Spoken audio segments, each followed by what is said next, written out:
24/7 Prayer Podcast. I'm Hannah Heather. And I'm Brian Heasley. And we are so glad that you have joined us today. We have got some extraordinary guests who are joining us all the way from 12,000 feet altitude in Cusco, Peru. Brian, why don't you tee them up? Because you've actually been out there to visit them, haven't you? Absolutely. I love Andy and Helen Taylor, who are people just like you and I who have responded to the extraordinary call of God on their lives. And they've moved to Cusco in Peru to plant a mission base for 24/7 prayer. They've been there 2 years.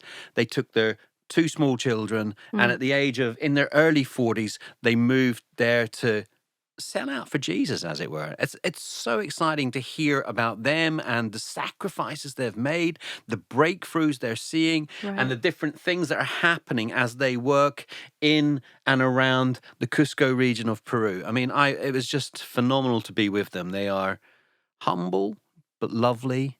They are working in a culture that is probably quite dominated by a kind of a platform culture. Yet they are just teaching people how to pray in so many beautiful ways. They're helping local people engage in prayer, and they're working so hard at seeing a prayer culture outworked indigenously in Peru. And so I'm really excited about what God is doing in like South America and Latin America, because I think for 24/7 prayer, we've recently translated Lectio into Spanish. We're seeing some stuff happening in Colombia. Aitor and Lloyd are doing some stuff with 24/7 Oración in España. There's so many beautiful things happening in the Spanish-speaking world that we have a passion and a heart for seeing God break out. And it's lovely that Andy and Helen, who are, fluent Spanish speakers, have moved there, moved in amongst the people, and are just seeing loads of phenomenal things happen as they just follow the call of God on their lives. It is. It's absolutely extraordinary. I mean, I think if God, if he shows up and he asks us to go, like, they're just this beautiful example of people that say yes, And if you think of how much, when you've got little kids, the challenge of even just moving house, let alone moving continent, let alone moving your whole life into a different language, different culture. And so it's really extraordinary to hear that God has been faithful to them in following that call in their lives.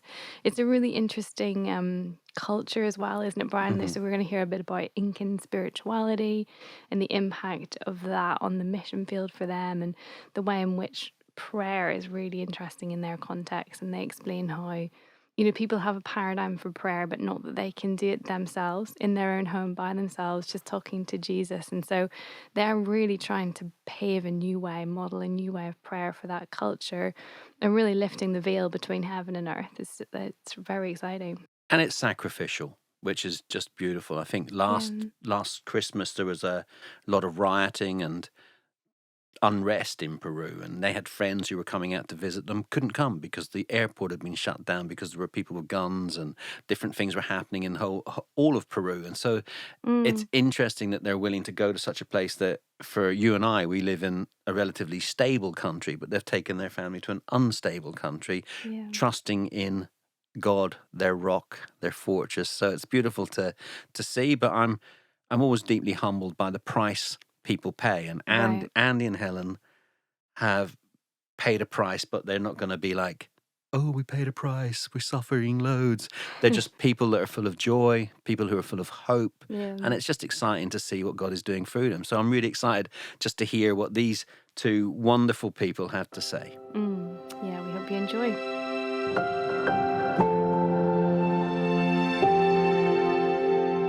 Well, a huge welcome to Andy and Helen joining us on the podcast today, all the way over in Peru. Welcome, Andy and Helen.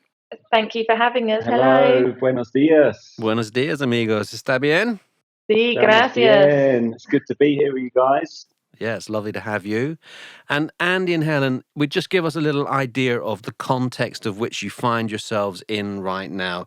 Who are you? Where are you? And what do you do?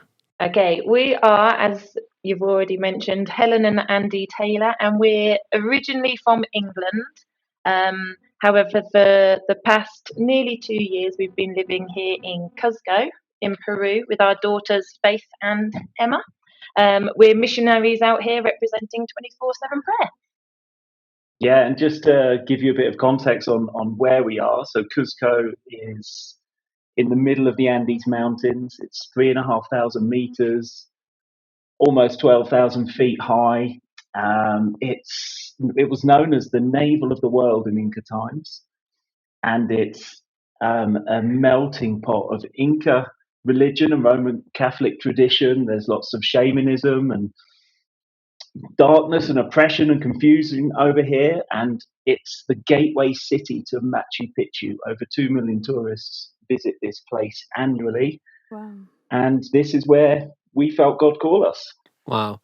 Machu Picchu is the Instagram capital of Peru, isn't it? Everyone wants to go there and get a shot of themselves with those beautiful mountains and the Incan ruins. When you say like 2 million visitors, so Cusco is a town of how many people? And those visitors, are they just like looking for good Insta shots, or are they on some sort of journey? Give us an idea about what that looks like. So yeah, Cusco is about 500,000 people, about 500,000 people living here, and like Andy said, yeah, over 2 million tourists come here every year, obviously to go and visit Machu Picchu, definitely.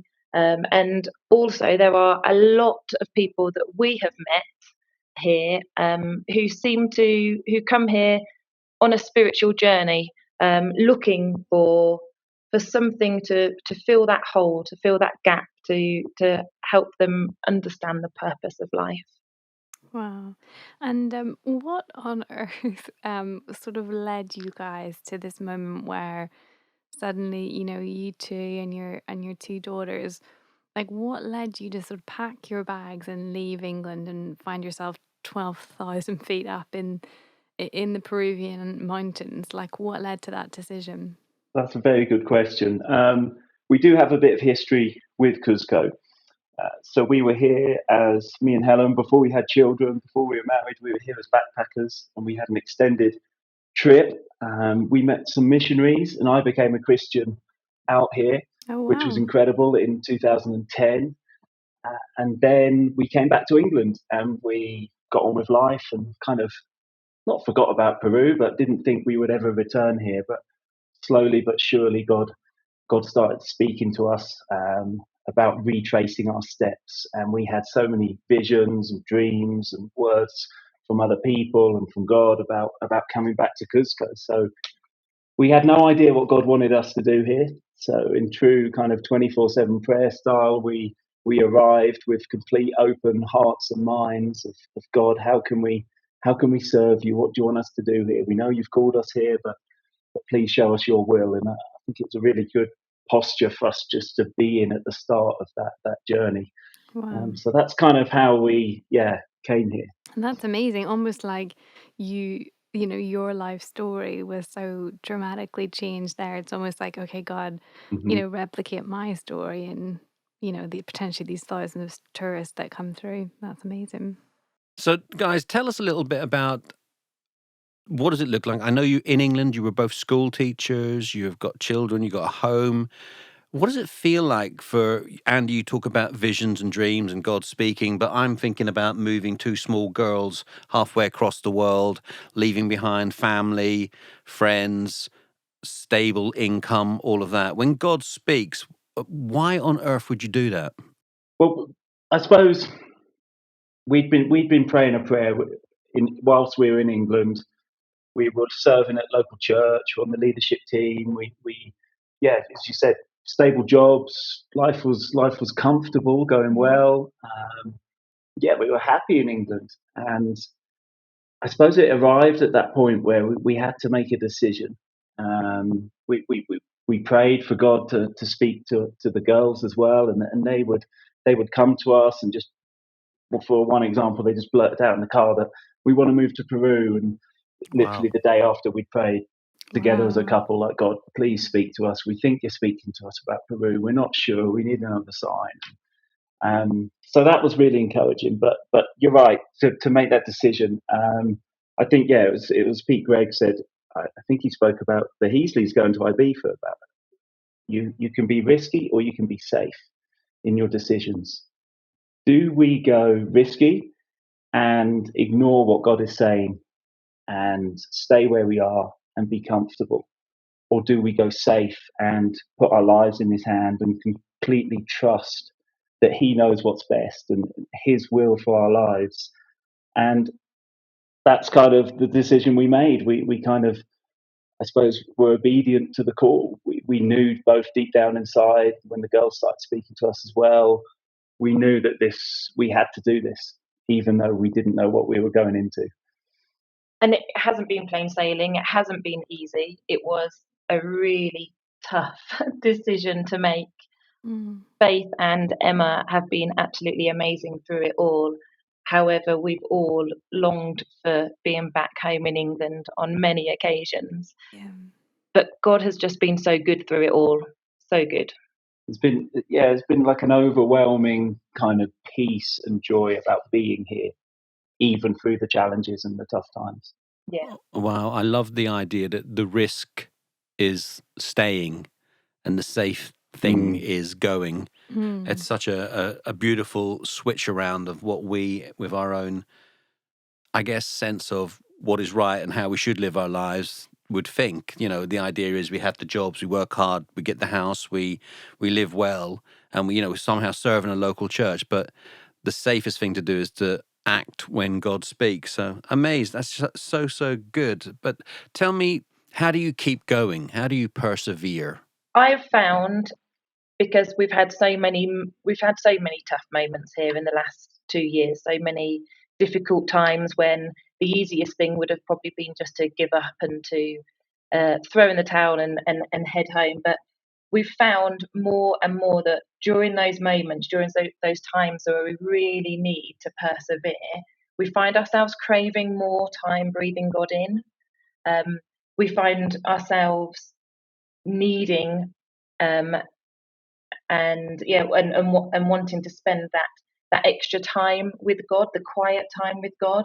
I get so much more comfort from that.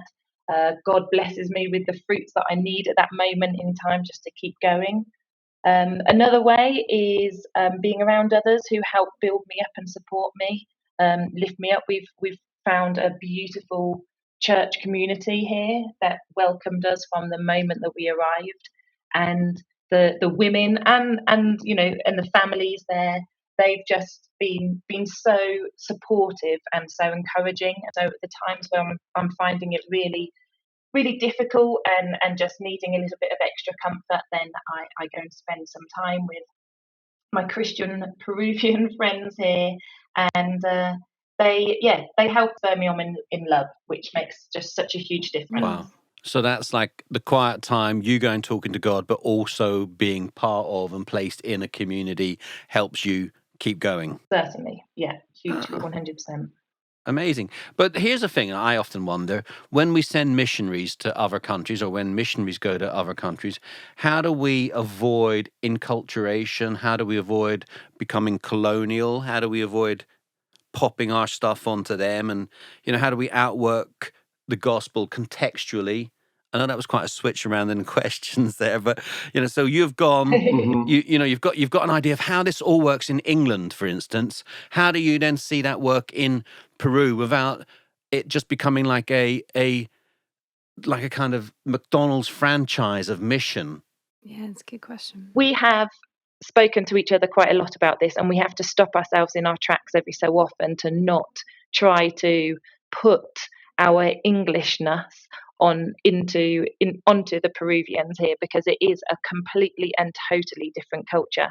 And so the ways that we have seen it be successful is by building a team of Indigenous people around us, by consulting them, by asking them to trial stuff. And so it's been a lot of trial and error, by listening to them, to what they say, by giving them the opportunity, which I find a little bit difficult sometimes because I like to do things my way, but actually giving them the opportunity to change things and to say maybe this would work a little bit better than that.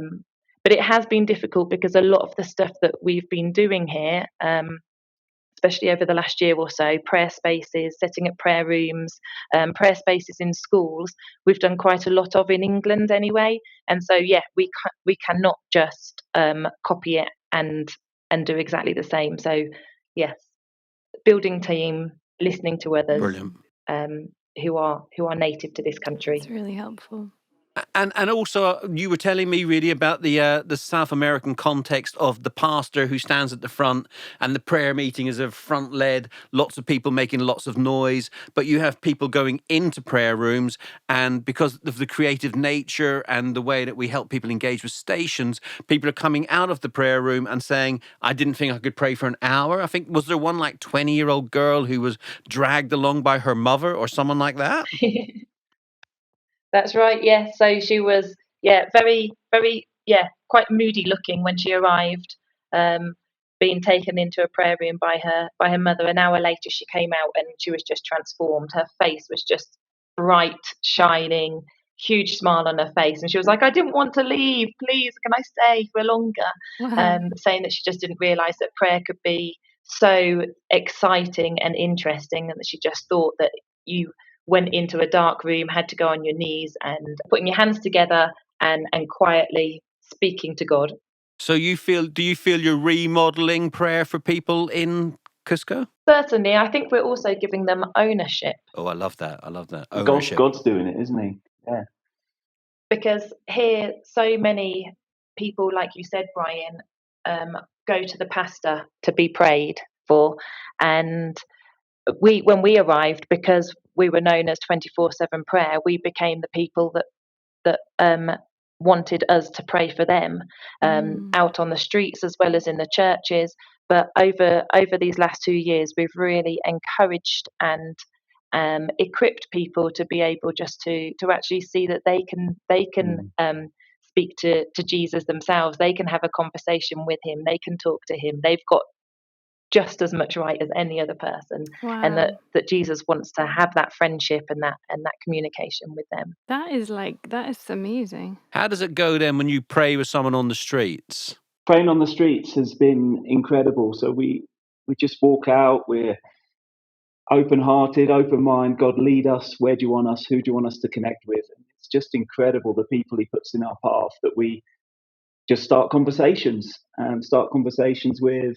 There are very spiritual people here. They're very open to talking about God. And when you talk to them about Jesus, yeah, they're open to talking about that. But you just get this sense that they say they know Jesus, but they don't know that have that relationship with him. Lots of them are taught about Jesus and go to Catholic schools and know bits of the Bible. But when you start to open up and pray for people and invite the Spirit of God into their lives, like we've witnessed God do amazing things in young fathers' lives who've been separated from their children, a young mother's life who son has been paralyzed and was in hospital for 4 years, and then we prayed together. She started praying for him, and the recovery from this child has been incredible. He's now back home with his mum. Amazing. He can speak to her. He's starting to move again. It's just been, incredible. And just speaking about the spirituality of the people here, we just set up a prayer tent in this huge festival for the city, and people were queuing to pray. There was such a hunger to come and experience what this creative prayer and this prayer tent was about, that they were in queues, queuing Wow. up to encounter God. And it was just beautiful to step back and just see how the hunger and the desire of the people to experience and encounter God was beautiful. I think that's so amazing because there's like kind of a cynical side, I think, so often, even within the church, about how amazing meeting with God is and how amazing prayer is. Like almost like an over familiarity with it that, we've lost that passion. And I'm definitely guilty of thinking, oh, well, people will queue for Taylor Swift tickets, but they're not going to queue for an hour in the prayer room. But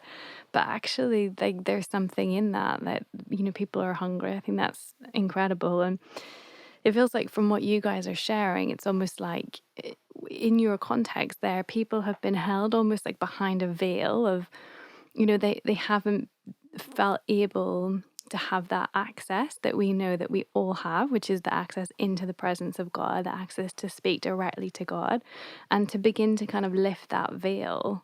I think that's an incredibly exciting calling. It reminds me of like the reformers back in the day wanting to take the scriptures and put it in the hands of the people. I feel like you're wanting to do that with prayer. It's like taking it from the platform and putting it into the hands of the people. And what an amazing thing. I think it's a beautiful thing whereby you're remodeling something, Yeah. and as Hannah says, taking it from the platform and putting it towards the people is just a gorgeous expression of what 24/7 prayer looks like around the world. Tell me, what would a spiritual awakening, because we talk a lot about awakening, contending for the next great awakening, in Cusco in Peru, a city of 500,000 people with 2 million visitors, high up in the mountains. Tell me, what does awakening look like for you in your context? Good question. I think if you have asked us and someone would have said a city uniting in prayer for the last 3 months and thousands coming to Christ at the end of it, would be, yeah, that sounds like spiritual awakening. That happened last week. So from the honor of leading this prayer initiative through the whole of Cusco, praying non-stop for 3 months for unity, this festival where the word was preached and people were asked to raise their hands to respond to Jesus, there was thousands of hands that went up. Wow. And it feels like that would be a spiritual awakening. But we really felt God say towards the end of this prayer initiative that this is just the beginning. This is just the start. So we're really determined now to not just rest on that. And in the Inca times, Cusco was known as the navel of the world, and every path led from the center of Cusco, the plaza where all the Inca palaces was, every path led across the empire, which covered almost the whole continent, South America. The navel, by navel you mean belly button. The belly button, the Yes. center of the world. It was known as the Inca Empire, and these paths would spread thousands of miles, and every one originated in this main square. So we're really excited that God can use the history of Cusco to then kind of almost replicate that kind of spreading of the gospel, of the good news of Jesus, of this unity of Cusco doing something different, the people of Cusco spreading the fire of God across not just this city, but the nation and even beyond that. So we're really excited. We really sense that God's doing something incredible here, and we just want to keep going with that and following His will for this. So for an empire that existed 500 years ago, how strong do you think the spiritual hold of the Incas has on the spiritual life of Peru? Cusco is a very confused place. And the more we learn and understand about the history of the Incas, the more we see a people with a beautiful appreciation of creation and nature. They really respect creation. The Incas, the way they worship their gods, the mountain gods, the Mother Nature, the sun, the moon, the rain, etc. They really did appreciate creation so much and respect it so much.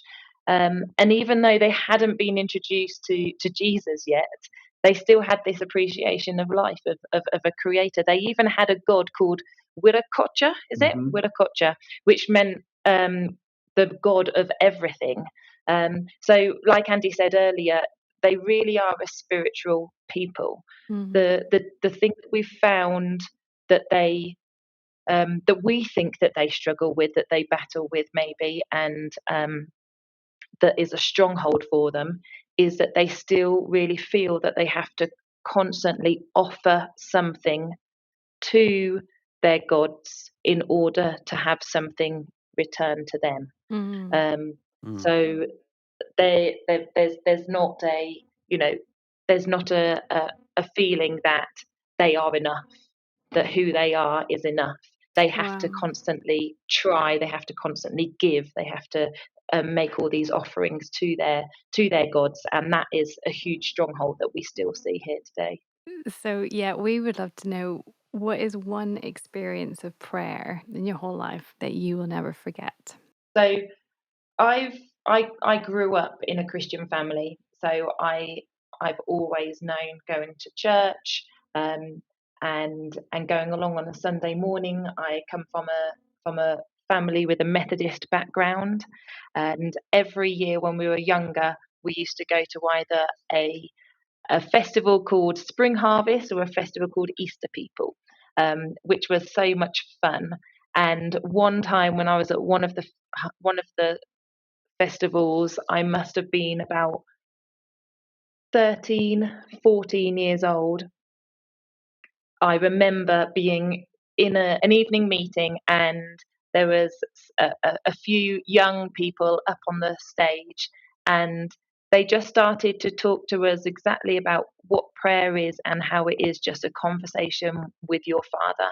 And then just encouraged us just to get into small groups and just start to pray, but to pray simply, completely and totally simply, without any fancy words, without trying to look good, but just have a conversation like you would do with any other family member, especially with your father. And during that time, I really felt the power of prayer. I remember standing there with these other people, weeping, thinking, this is it. This is prayer. And from that moment onwards, I just became so passionate about it, because it was like a light bulb moment, that when we spend time with somebody, when we get to know them better, we get to know them better. And that is what I wanted to do with God. I wanted to get to know him better, and I wanted to find out who he was to me. And yeah, so that was one moment when I was around about 13, 14, when it Amazing. clicked, and I became so passionate about prayer. Wow. And what about you, Andy? Yeah, a good question. There's so many just whirling around in my head at the moment, but I think I have to go back to 2010 when I was in Cusco. I'd spent over 30 years of my life just living for myself, knew about Jesus, knew about Christians. They were nice people, but God placed some missionaries in my path that were different, that gave up their lives to serve others, and seeing how they lived just really sparked questions in me. And I just said a little prayer in my head of, God, if you're real, then just show me. And from that moment that I prayed, it's probably my first proper prayer to God. It transformed my life. He answered me instantly through things that had been going on in my life that suddenly changed. And from saying it wasn't a long prayer, it wasn't anything impressive, it was just simple, as Helen's just said, a simple prayer to the Creator God who was alive and responded to me. And yeah, from that moment on, I was hooked. Wow. That's absolutely amazing. The prayer that you prayed as a non-Christian in 2010, God, if you're real, show me. And here you are, living in Cusco, 2023, believing in Jesus, carrying his love and his passion to those around you, and seeing others connect in prayer. God is a wonderful God, isn't he? It's just so amazing, so encouraging. Guys, we've loved listening to you. We're just blessed by your sacrifice, by your willingness to go, and the fact that you've done it as a family, and not being weird or anything, right? But you're not young, are you? Well, it depends on who you ask. Well, to me, you're young, but but what I was just while we're here, one of the things that I think is that we always think, oh, people who should go and sell their lives down the river, leave everything. Maybe we sort of think we talk about 18 to 25-year-old kind of conferences about give it all up for Jesus. Yeah. But how old were you guys when you gave it all up and were moved back to Cusco? Just, you don't have to, you can be slightly dishonest if you want, Helen, but the truth probably is better. We are in our 40s now, so yeah, it was 42. It was when we were 40 that we moved out here, and don't they say life begins at 40? Yeah, I think so. I mean, I'm 53, so what does that mean about me? Is my life Nearly over? You're in your prime. Means you're in your prime. That's it, Helen. That's it. Anyway, guys, listen, thank you so much. It's been so lovely to have you with us. And we pray that, everything you're getting involved in continues to go really, really well. Thank you for your time. Thank you. Thank you. Thank you, guys. Bless you. Thank you for listening to the 24/7 Prayer Podcast. If you'd like to find out more about our work, please do visit 247prayer.com.